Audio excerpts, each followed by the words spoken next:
Bismillahirrahmanirrahim. Rabbi zidni ilman warzuqni fahma. Assalamualaikum warahmatullahi wabarakatuh. Pada video pembelajaran kali ini kita akan mengkaji materi mengenai transformasi linear dari Rn ke Rm serta sifat-sifat transformasi linear. Silahkan disimak baik-baik video pembelajarannya.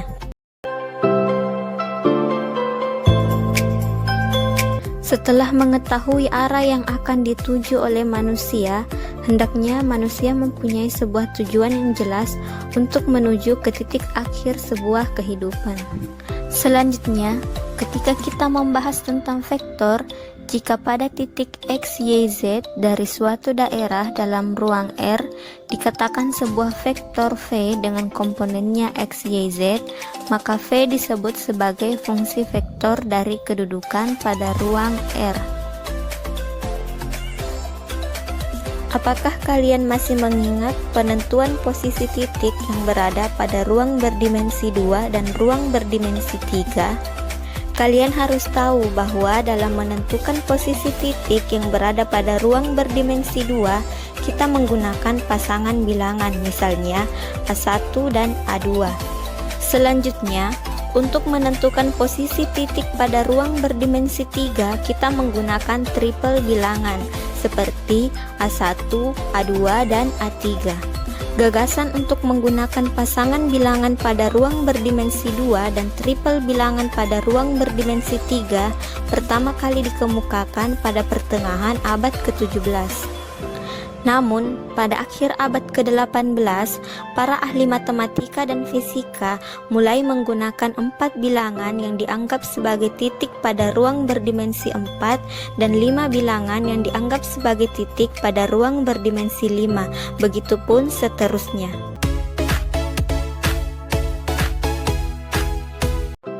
Masih ingatkah kalian bahwa suatu fungsi merupakan suatu aturan F yang mengasosiasikan setiap elemen pada himpunan A tepat satu elemen pada himpunan B?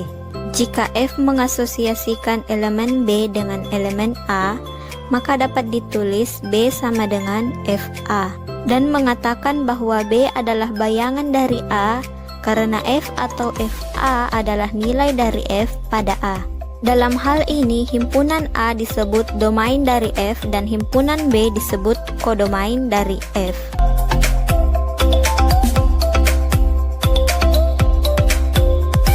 Jika domain dari fungsi F adalah Rn dan kodomainnya adalah Rm, maka F disebut sebagai peta atau transformasi dari Rn ke Rm.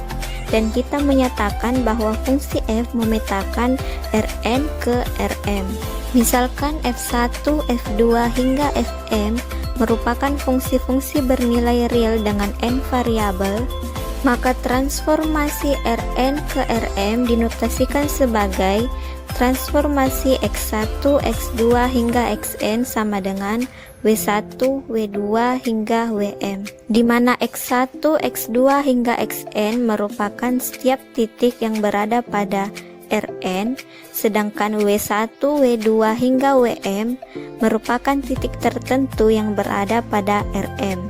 Sebagai contoh, misalnya diketahui persamaan-persamaan W1, W2, dan W3.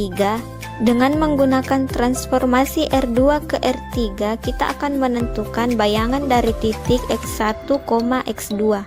Sebagaimana yang telah dinotasikan sebelumnya untuk transformasi Rn ke Rm, maka kita akan memperoleh bayangan dari titik X1, X2. Selanjutnya, jika W1, W2 hingga Wm merupakan sistem persamaan linear, maka kita dapat menentukan transformasi dari Rn ke Rm yang disebut sebagai transformasi linear dalam notasi matriks berikut ini.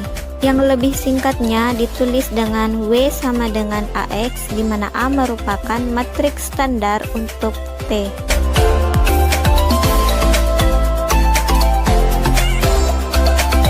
Di antara operator-operator linear yang paling penting pada R2 dan R3 adalah operator-operator yang menghasilkan refleksi, proyeksi, dan rotasi.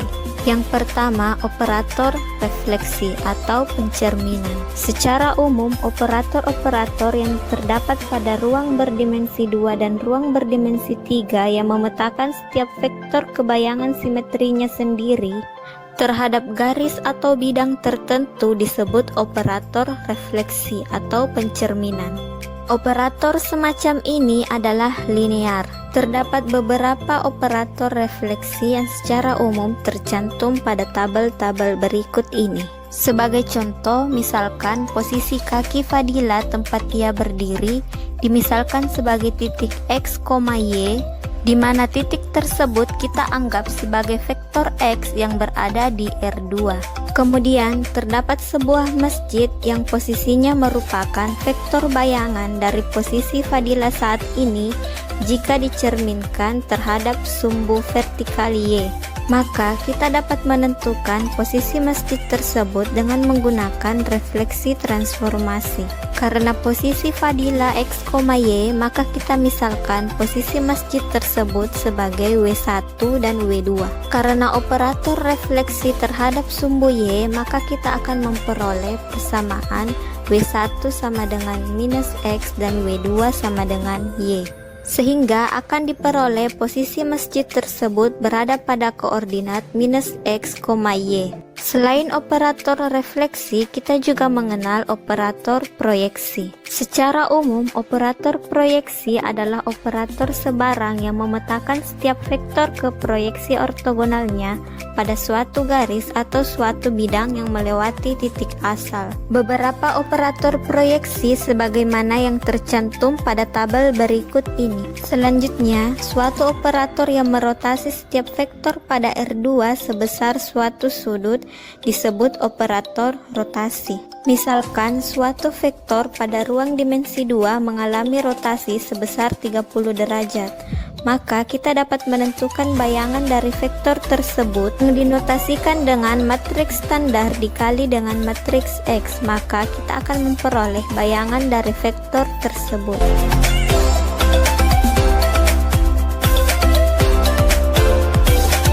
Transformasi linear yang mengaitkan dari Rn ke Rn merupakan perkalian dengan matriks A n kali n, di mana A dapat dibalik, kemudian range dari transformasi A adalah Rn.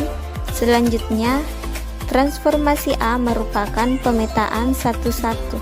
Transformasi yang memetakan Rn ke Rn merupakan pemetaan satu-satu dengan matriks A n kali n yang dapat dibalik. Maka transformasi A inverse yang memetakan Rn ke Rn merupakan operator linear yang disebut sebagai inverse dari transformasi A. Selanjutnya, transformasi yang memetakan Rn ke Rm adalah linear jika dan hanya jika relasi berikut terpenuhi untuk semua vektor U dan vektor V yang berada pada Rn dengan skalar K. Relasi yang pertama, transformasi hasil penjumlahan vektor U dan V sama dengan transformasi U ditambah transformasi V.